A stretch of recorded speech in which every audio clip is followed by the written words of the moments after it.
정말 괜찮겠어요? 파이팅. Sebelum Yori ke pertemuan keluarga, Gangwook mengajukan diri menjadi tunangan Yori karena Gangwook merasa hanya dengannya Yori bisa merasa nyaman menceritakan kesehariannya. Lagi pula, Yori tak ingin menikahi Minhwan. Ketika Yori memperkenalkan Gangwook, semua orang di sana merasa terkejut.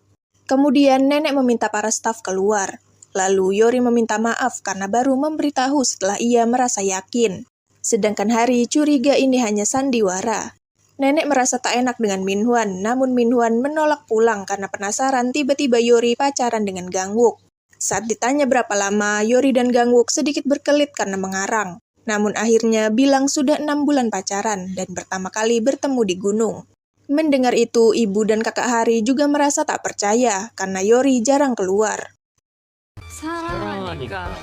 Setelah itu, nenek membawa mereka ke ruangannya. Karena nenek masih tak percaya, juga merasa tak enak dengan Minhwan. Namun, Yori bilang dirinya dan Minhwan tak punya perasaan apapun, berbeda dengan Gangwook. Saat ditanya apa mereka saling cinta, Gangwook menjawab dirinya sangat mencintai Yori. Kemudian, Bu Hwayong menelpon, karena di bawah pohon kamelia itu ditemukan peti mati. Ketika akan kembali, Minhwan menemui Yori sambil bilang dirinya bisa menebak alasan Yori berbuat begini. Sementara itu, karena gugup, Gangwook menenggak teh panas. Saat nenek bertanya tentang latar belakangnya, Gangwook bilang dirinya hanya jaksa biasa yang tinggal dengan neneknya. Dan itu membuat nenek Yori ragu. Kemudian Yori mengajak Gangwook pergi dengan alasan kencan, padahal akan ke Yeon. Sedangkan Pak Bong dan Nona Om juga curiga Yori dan Gangwook bersandiwara. Minhwan merasa sedih dirinya tak jadi bertunangan, padahal sebelumnya ia telah menemui Giu dan memintanya tak membocorkan rahasia Yori. Karena sepertinya Minhwan sudah tahu, makanya Minhwan memberi Yori kado sarung tangan. 여리는 약혼 절대 못해. Setelah itu, Yori dan Gangwook datang ke Yeon bersama dinas warisan Korea. Ketika peti itu diangkat, orang dinas lalu membuka peti itu untuk memeriksa. Dan di dalamnya terbaring jasad Hwagyong yang diberi jimat oleh pangeran agar arwahnya tak bisa pergi. Dan karena petinya kini terbuka, akhirnya arwah Hwagyong bisa bersanding bersama Dowon. Kemudian Dowon dan Hagyong pun berterima kasih pada Yori. 함께 원하는 곳에서. Bu Hwayong merasa senang jasad Hwagyong ditemukan dan dia berencana memakamkannya di sebelah pangeran.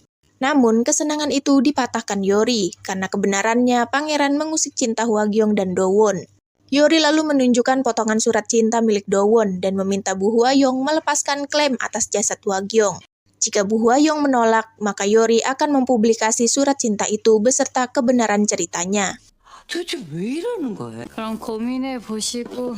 Setelah itu, Gangwook yang takjub kasus 300 tahun lalu terpecahkan berinisiatif untuk memecahkan kasus Yori yang bisa melihat hantu dari 12 tahun lalu. Ketika nenek melihat informasi pribadi Gangwook, nenek terkesima karena Gangwook juga berada di jalur elit. Namun nenek juga resah saat tahu Gangwook pernah operasi jantung. Saat Gangwook cerita dirinya bertunangan, Pildong dan Hyungmin jelas tak percaya, namun mereka mengiyakan saja. 와, 이 형 진짜. Sementara itu, Pak Bong dan Nona Om bilang mereka ingin membantu Yori menutupi sandiwara pertunangannya.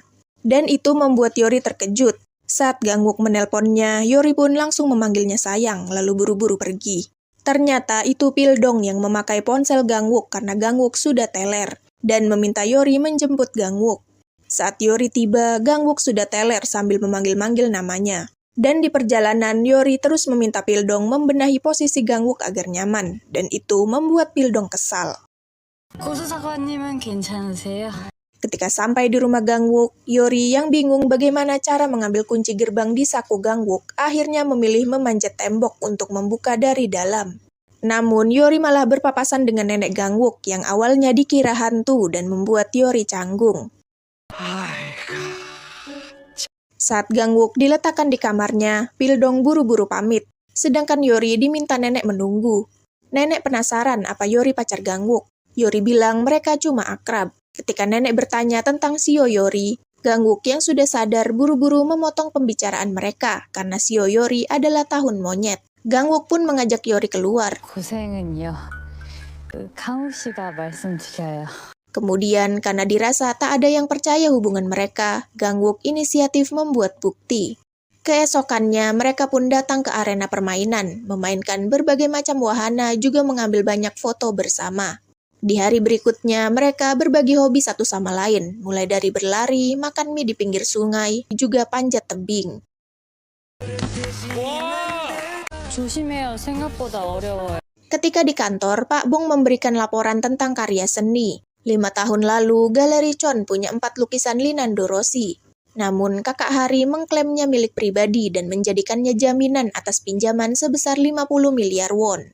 Sementara itu, ibu dan kakak Hari menemui Direktur Gong karena ingin tahu kejadian setelah Yori batal tunangan dulu. Direktur Gong sebagai pemegang saham hanya ingat dulu dirinya ingin kakak Hari yang jadi direktur karena merasa batalnya pertunangan Yori adalah aib bagi Reina. Namun Yori tak terima karena ia tak merasa salah dan itu didukung neneknya. Ibu Hari lalu menyinggung rumor Yori bisa melihat hantu, juga memberikan bukti yang telah ia kumpulkan pada Direktur Gong agar Yori bisa diturunkan. Ketika Yori bekerja, nenek menelpon dan memintanya membawa Gangwook besok. 괜찮아요. 예, 갈게요. Keesokannya, saat Gangwook datang ke Reina, nenek bilang jika Direktur Gong ingin menemui Yori dan Gangwook nanti. Nenek curiga Ibu Hari sudah bergerak mengawasi Yori. Yori pun bilang dirinya siap, apalagi Gangwook berkata jika dia akan selalu bersama Yori. Sementara itu, Hari menemui Minhwan dan mengajaknya bersekutu untuk membuat pertunangan Yori dan Gangwook batal.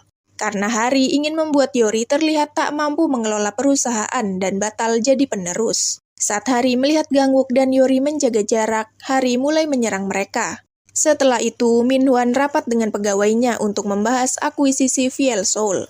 Saat selesai, sekretarisnya yang sebelumnya diminta mengikuti Gangwook, mengirimkan foto-foto Gangwook dan Yori. Minhwan yang melihat itu merasa patah hati dan teringat kejadian yang sama 12 tahun silam saat dirinya tahu Jinhwan adiknya juga menyukai Yori. Kemudian Minhwan menghubungi ketua jaksa distrik dan menemuinya. Gangwook yang melihatnya menyapanya. Namun Minhwan bilang jika Gangwook harus membatalkan pertunangannya karena katanya Gangwook tak akan hadir di sana. Dan itu membuat Gangwook keheranan juga kesal. Saat di mobil, rupanya Minhwan telah mengantongi berkas Gangwook. Ketika Yori melihat bunga di hotelnya, Yori merasa itu bukan dekorasi karya langganannya bernama Sio. Meski Pak Bong bilang itu dari sana. 3 pekan lalu, Sio tiba-tiba pamit akan keliling Eropa pada Yori.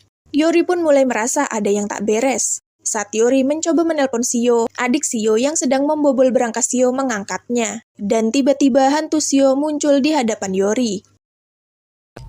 한또 나서.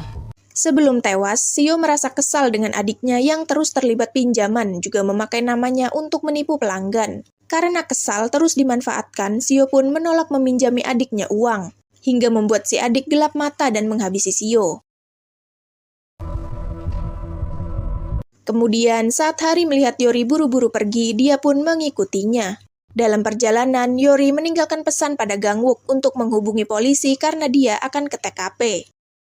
Ketika sampai lokasi, Hari langsung merekam semua gerak-gerik Yori, juga membuntutinya masuk. Yori berjalan di sebuah lorong dan akan membuka pintu. Namun tiba-tiba kaleng terjatuh mengagetkan semuanya. Saat Hari menengok, Yori sudah tak ada. Hari pun berjalan menuju pintu itu, tempat mayat Sio berada. Namun teralihkan pada ruangan sebelah tempat Yori dan Gangwook bersembunyi.